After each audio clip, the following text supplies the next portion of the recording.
The year is the 1300s. The place? Medieval Britain. A world where most people weren't knights or lords or heroes. They were peasants, working fields from sunrise to sunset just to survive. These peasants made the economy, and they also kept it running by buying the same things they helped create. But that raises a big question. How did money even flow in the system where almost everyone was broke? Agriculture wasn't just important, it was everything. About 80% of the population farmed, and 70% of them were serfs, people who worked on land owned by nobles and paid rent to stay on it. The land was split into huge open fields divided by dirt paths. Each serf usually got 3 strips, following the 3-field system. One for grains, one for vegetables, one left empty to regain nutrients. This boosted productivity without any fancy technology. Livestock, there was a whole extra field for that. A kind of medieval community storage room where everyone shared animals. The little money peasants earned went right back into rents, tools, foods, and taxes. Because yes, taxes existed even back then. So our next point will be the upgraded peasants. Some peasants actually had it better than others. They owned mills for grinding wheat, ponds for catching fish, and sheep to use for wool. Wool was a medieval gold mine, a massive trade good that could be spun, woven, and sold for real profit. Even nobles and monks raised livestock. Basically, if it produced wool, milk, or meat, everybody wanted it. Weaving, brewing, and simple crafts were often done by women, and their goods ended up in the weekly market. These markets were only allowed if the local lord had a royal charter. Translation, if the king didn't approve it, you weren't selling anything. Not every village had one, so peasants walked from nearby areas just to trade. Some towns even built market halls next to churches, which later doubled as places where the king allowed trials. Imagine being judged in the same place you bought vegetables. Zancam fairs, basically medieval Comic-Cons, but with more livestock. Held once or twice a year, they were packed with spices, rare goods, iron tools, games, tournaments, and feasts.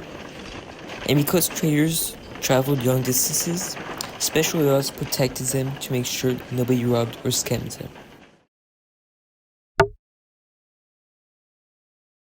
Even though peasants were the lowest class, they were surprisingly self-sufficient.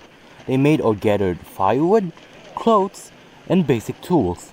They lived in simple houses with thatched roofs and mud and wood frames. Food was a community effort.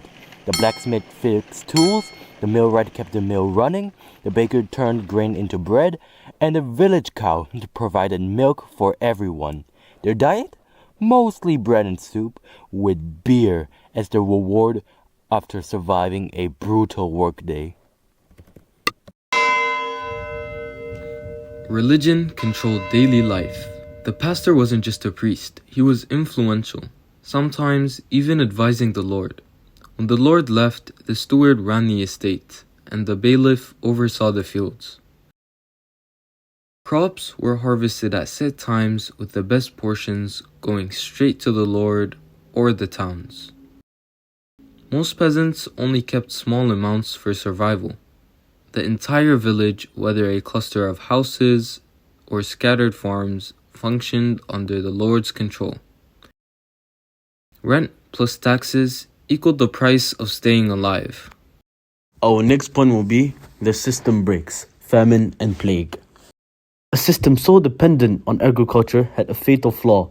When agriculture fails, everything collapses. In the 14th century, colder temperatures ruined harvests. The Great Famine hit, and then the Black Death wiped out 60% of the population. With lords still demanding rents and taxes, countless families lost their homes, their work, and their loved ones. Grain prices crashed so hard that many farmers went bankrupt instantly. Enter Wat Tyler and John Ball, 2 men preaching ideas centuries ahead of their time. Equality, fair wages, lower taxes. Using religion and raw charisma, they rallied thousands of peasants to march on London. For a moment, it looked like the system might actually break. But Tyler was assassinated, Ball was arrested, and without leaders, the revolt collapsed. The system remained exactly the same. In the end, medieval Britain ran on a strict hierarchy, a farming economy, and a system designed to keep peasants permanently at the bottom. Even though the entire country relied on their labor, peasants had almost no path to rise socially. The economy needed them, but never let them move up.